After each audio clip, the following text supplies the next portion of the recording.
Ever wonder what happens when Hollywood pushes things so far that the movies don't just ruffle feathers, they vanish entirely? I'm not talking about some tame, parental guidance suggested situation. I mean films so wild, so ahead of their time, that the censors had a full-blown meltdown and banished them to the vaults for decades. Think you've seen controversy? Guess again. How many of these forbidden flicks do you even recognize? Stick around. Some of these titles didn't just cross the line, they set it on fire. Babyface 1933. Let's start with a legend. Babyface wasn't just controversial, it was the film that gave the censors nightmares and almost single-handedly slammed the door on Hollywood's anything-goes era. Imagine this. Barbara Stanwyck, in peak form, playing Lily Powers, a woman who uses every ounce of her intelligence, wit, and unapologetic ambition to climb her way out of poverty by charming, outsmarting, and steamrolling a parade of men all the way to the top of a Manhattan skyscraper. And the movie doesn't just hint at her strategy, it all but shouts it from the rooftops. In one scene after another, you see doors literally closing behind her as she ascends, leaving a trail of broken hearts and careers. But here's where it gets juicy. Babyface was so brazen, so completely unashamed of its heroine's tactics, that censors immediately demanded it be chopped to bits. The original version vanished almost overnight. For decades, only a heavily censored cut survived, watered down to the point of blandness. The raw, uncut Babyface was considered lost until a print surfaced in the Library of Congress in the early 2000s. And when people finally saw what Stanwyck really did on screen, jaws hit the floor. What made it so dangerous? It wasn't just the subject matter, it was the attitude. The film seemed to mock every attempt at moralizing, daring the audience to root for a woman who played by her own rules and actually won. Critics called it immoral. Religious groups went ballistic. But here's the kicker. For all the panic, Babyface didn't just survive. It became a rallying cry for film preservationists, and today, it's hailed as one of the boldest pre-code movies ever made. It's a reminder that sometimes the stories Hollywood tries hardest to bury are the ones that have the most to say. The story of Temple Drake, 1933. Now buckle up, because if Babyface was a slap in the face to the censors, the story of Temple Drake was a full-on body blow. Based on William Faulkner's notorious novel Sanctuary, this film didn't just flirt with taboo, it dragged them into the spotlight and dared anyone to look away. Miriam Hopkins stars as Temple Drake, a Southern belle whose life spirals out of control after a night gone wrong, leads her straight into a world of violence, corruption, and moral chaos. What did audiences see? For 1933, this was pure dynamite. The movie tackled themes that were strictly off-limits: sexual coercion, kidnapping, and the collapse of privilege. There are scenes that, even today, feel raw and shocking. Implied violence that critics at the time could barely bring themselves to describe in print. Southern towns banned it outright. Paramount, terrified of the backlash, yanked it from circulation and locked it away in the studio vault. Temple Drake didn't see the light of day for decades, and when it finally resurfaced, film historians almost couldn't believe what had slipped past the censors, if only for a moment. Why was it so radioactive? The truth is, the story of Temple Drake hit too close to home. It painted a picture of American society that was ugly, complicated, and morally ambiguous, far from the sanitized tales the studios usually churned out. Temple herself wasn't a simple victim or a cardboard fallen woman. She was a character forced to navigate a world stacked against her, and she did it with a mix of strength, fear, and survival instinct that left audiences unsettled. The message? Sometimes, the most uncomfortable stories are the ones we need to hear most. And for decades, Hollywood was too scared to let anyone hear this one. Redheaded Woman 1932. Picture this. Jean Harlow, with a devil-may-care grin and a bottle of peroxide, steamrolling her way through high society with absolutely no shame. Redheaded Woman isn't just a movie. It's a full-throttle assault on polite morals, wrapped in a dazzling, wickedly funny package. Harlow plays Lil, a secretary who's decided she's not going to stay in her lane. Instead, she's going to have the boss's wife's friends, and anyone else who crosses her path. She manipulates, seduces, and claws her way to the top, all with a wink and a one-liner. And the script? Forget subtlety. At one point, Lil literally smashes a rival over the head with a bottle. Later, she's caught in bed with her married lover by his wife, who promptly gets thrown out of her own home. The movie leans into the chaos, gleefully knocking over every sacred cow it can find. Audiences in 1932 either laughed themselves silly or clutched their pearls in horror. But the censors? They absolutely lost it. Redheaded Woman was banned outright in the UK for 30 years. Cities across the US refused to screen it. The studio eventually buried it, and for decades it was almost impossible to find except in bootleg form or rare repertory screenings. But here's the wild part. Redheaded Woman never apologizes for its heroine's antics. Lil gets away with it, no comeuppance, no moralizing epilogue, no sobbing repentance. It's the ultimate pre-code middle finger to the forces of decency. In a world where bad girls were supposed to be punished, Harlow's Lil gets the last laugh. When the film finally started to resurface decades later, critics realized it was way ahead of its time. Now, it stands as a landmark, a movie that dared to say that women could want, could win, and didn't have to say sorry for either. How many movies today would have the guts? Island of Lost Souls, 1932. If you think Hollywood's gotten squeamish lately, you should have seen the panic when Island of Lost Souls first hit the screen. Adapted from H.G. Wells's The Island of Dr. Moreau, this film is pure, unfiltered nightmare fuel, mad science, human-animal hybrids, and a level of grotesque imagery that even modern horror fans might flinch at. Charles Laughton stars as Dr. Moreau, a sadistic genius who lords over a remote island, turning animals into man-beasts through torturous surgeries. The atmosphere? Thick with dread, sweat, and the ever-present threat of violence. The censors were not amused. In Britain, the film was immediately slapped with a total ban that lasted until the late 1950s, decades in the dark. In the US, Island of Lost Souls slipped under the wire just before the Hays Code clamped down, but it still got yanked from distribution when nervous studio execs realized what they'd unleashed. Some scenes were considered so disturbing that prints were literally cut up and destroyed. For years, fans whispered about its existence, but outside of a few diehard collectors, nobody could see the real thing. But what exactly freaked everyone out so badly? It wasn't just the monsters or the infamous line, "Are we not men?" It was the film's savage, unblinking look at what happens when humanity plays God and loses control. Laughton's Moreau isn't just a villain. He's a reflection of every urge to dominate, experiment, and corrupt. The creatures aren't just victims. They're tragic, pitiful, and sometimes horrifyingly human. The movie is relentless. There's no happy ending, no sense of justice restored. Just chaos, pain, and the unsettling suspicion that maybe, just maybe, the real monster isn't the thing in the shadows, but the man holding the scalpel. No wonder it vanished for so long. When it finally resurfaced, horror fans knew they'd found a lost masterpiece, one that still packs a punch. 3 on a Match 1932. Now, let's talk about a film that crams more scandal, crime, and heartbreak into its runtime than most miniseries manage in 10 hours. 3 on a Match is a wild ride from start to finish. Starring Ann Dvorak, Joan Blondell, and Bette Davis, it tells the story of 3 women whose lives spiral in radically different directions after a seemingly innocent childhood reunion. What starts as a tale of friendship quickly takes a nosedive into the darkest corners of the pre-code playbook: addiction, infidelity, kidnapping, and even implied prostitution.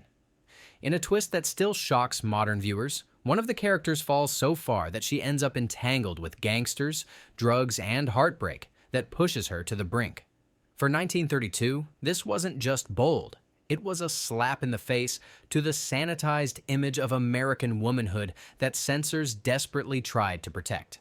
The film's honest depiction of addiction and its consequences was so raw that censors scrambled to cut, ban, or outright suppress it wherever they could.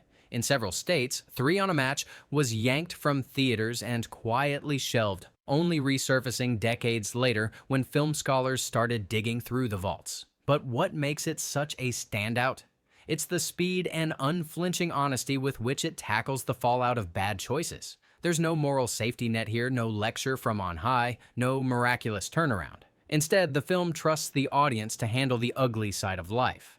Dvorak's character in particular is heartbreaking. She's neither villain nor martyr, just a person crushed by her circumstances.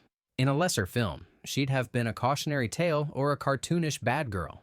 Here, she's uncomfortably real. And that's exactly what made the censors so nervous. When Three on a Match finally reemerged, it didn't just shock a new generation.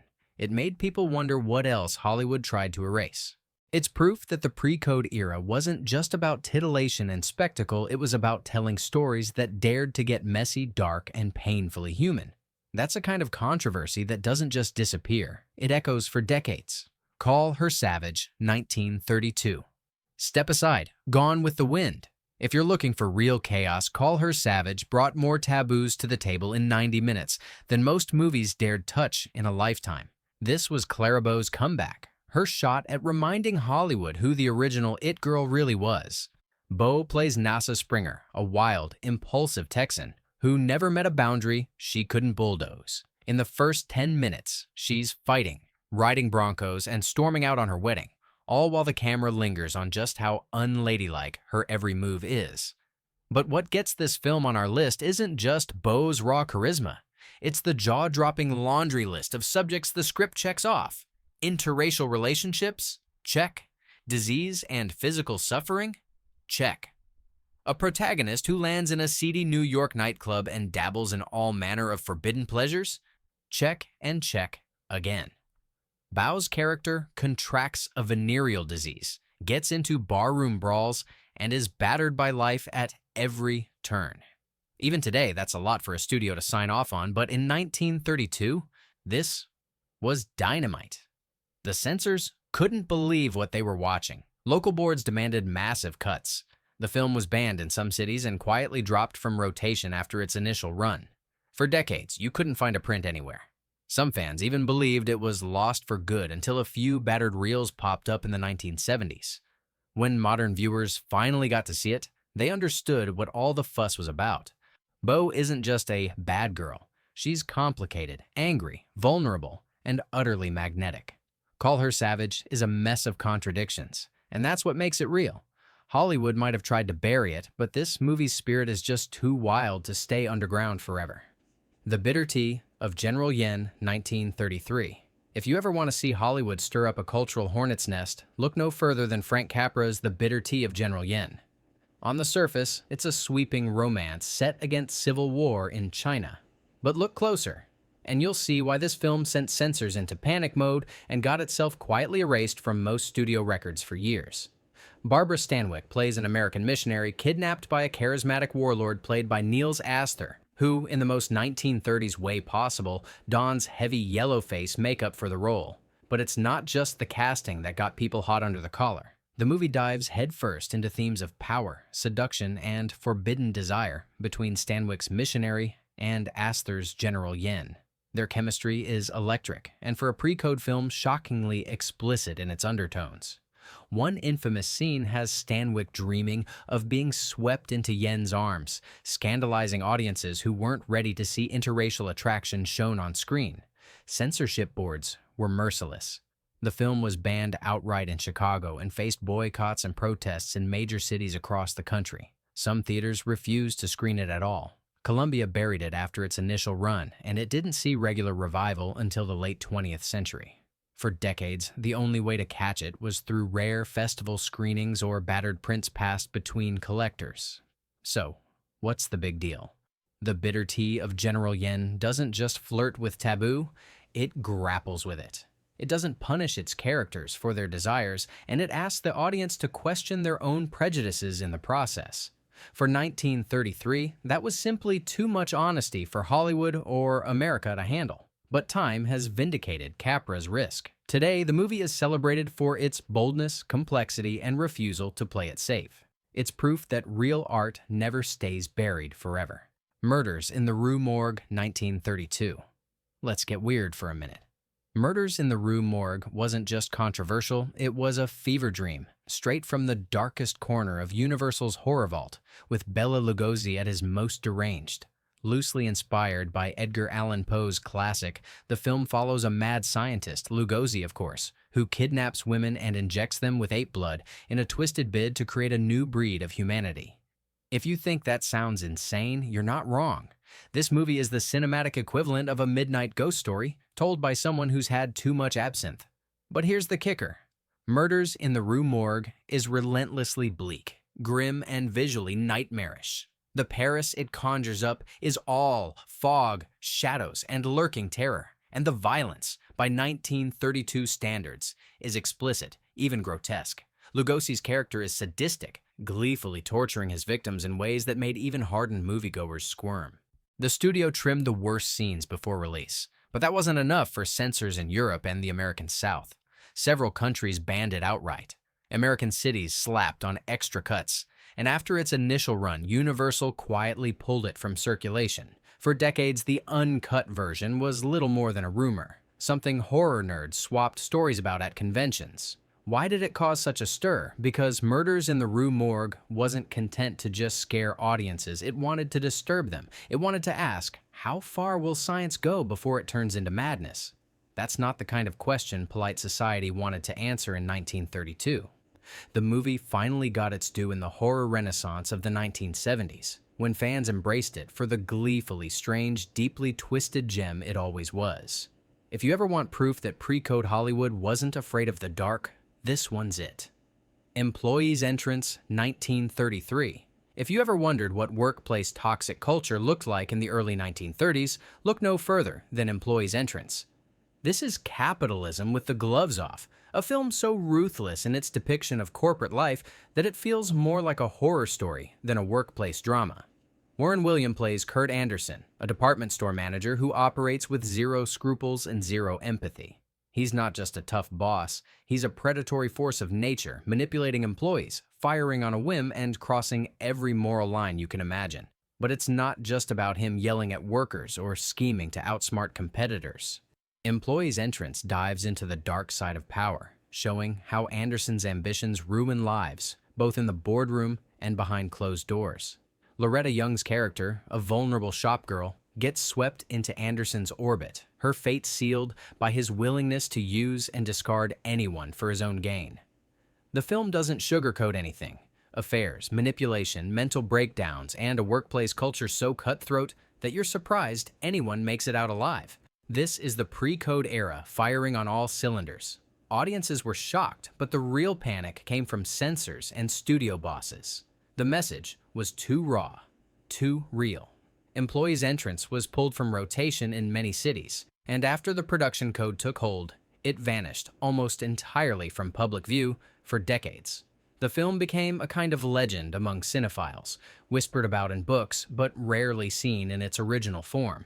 Only with the pre-code revival did it come roaring back, a reminder that old Hollywood could be just as honest and just as savage as anything today. What's wild is how modern the movie feels. Its take on corporate exploitation, workplace abuse, and gender power dynamics could have been ripped from today's headlines. It's a movie that proves controversy doesn't age, it just gets a new set of victims. Employees' Entrance dared to put the ugly truth on screen, and Hollywood tried to shove it back in the closet. Good luck with that. Scarface, 1932. When people talk about the most notorious gangster film of all time, they're usually thinking of the Al Pacino classic. But the real game changer, the original Scarface, hit theaters in 1932 and left the censors shaking in their boots. Directed by Howard Hawks and produced by the legendary Howard Hughes, this version was so explosive, so relentless, that it sparked years of angry editorials and government scrutiny. Paul Mooney plays Tony Camonte, a thinly veiled stand-in for Al Capone, tearing through Chicago in a hail of bullets, double crosses, and jaw-dropping violence. But this isn't just a shoot-'em-up. Scarface is a blunt force critique of American ambition, corruption, and the glamorization of criminals. The body count is sky high, and the movie revels in the chaos, machine guns, car chases, and a casual disregard for human life that even today feels shocking. It's stylish, it's fast, and it doesn't blink.